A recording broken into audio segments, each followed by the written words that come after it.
அதற்கு அவர், அற்ப விசுவாசிகளே, ஏன் பயப்படுகிறீர்கள் என்று சொல்லி எழுந்து காற்றையும் கடலையும் அதட்டினார். உடனே மிகுந்த அமைதல் உண்டாயிற்று.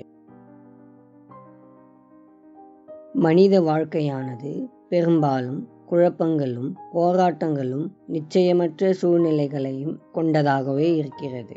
இப்படி புயல் போன்ற பிரச்சனைகள் உங்களை சூழ வந்தாலும் காற்றையும் கடலையும் அதட்டி அமைதிப்படுத்தின இரட்சகர் ஒருவர் உங்களுடன் இருக்கின்றார். சோர்ந்து போகாதிருங்கள்.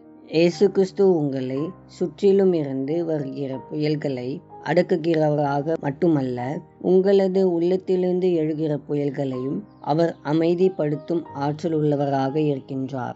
எனவே உங்கள் உள்ளத்திலோ அல்லது உங்களுக்கு எதிராகவோ அதிகமாக அலைகள் வருவதை நீங்கள் உணரும் பொழுதெல்லாம் இரட்சகர் இயேசு கிறிஸ்து உங்களுடன் இருக்கின்றார் என்பதை நினைவில் கொள்ளுங்கள். அவருடைய பிரசன்னமே உங்கள் வாழ்க்கையில் நங்கூரமாக இருப்பதினால் எவ்வளவு பெரிய அலைகள் உங்களுக்கு எதிராக வந்தாலும் அவைகளால் உங்களை சேதப்படுத்த முடியாது.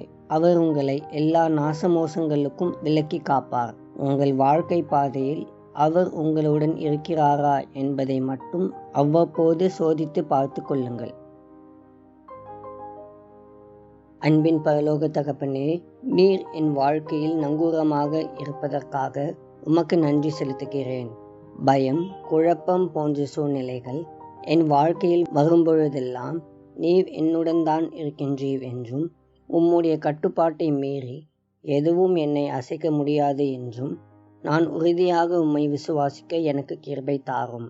பல நேரங்களில் எங்கள் இருதயங்களிலிருந்து உண்டாகும் புயல்களையும் நீர் அதட்டி அமைதிப்படுத்தும்படியும் உமது சமூகத்தில் நான் இளைப்பாறி ஓய்வு எடுக்கவும் எனக்கு கற்றுத்தாரும். உம்முடைய கரங்களில் என்னுடைய வாழ்க்கை முழுவதையும் ஒப்பு கொடுக்கின்றேன். நீரே என் வாழ்க்கையில் தலைவராயிருந்து நடத்தும்படி உம்மை வரவேற்கின்றேன். எல்லா மகிமையும் உமக்கே உண்டாகட்டும். இயேசுவின் மூலம் ஜெபிக்கிறோம் பிதாவே, ஆமேன்.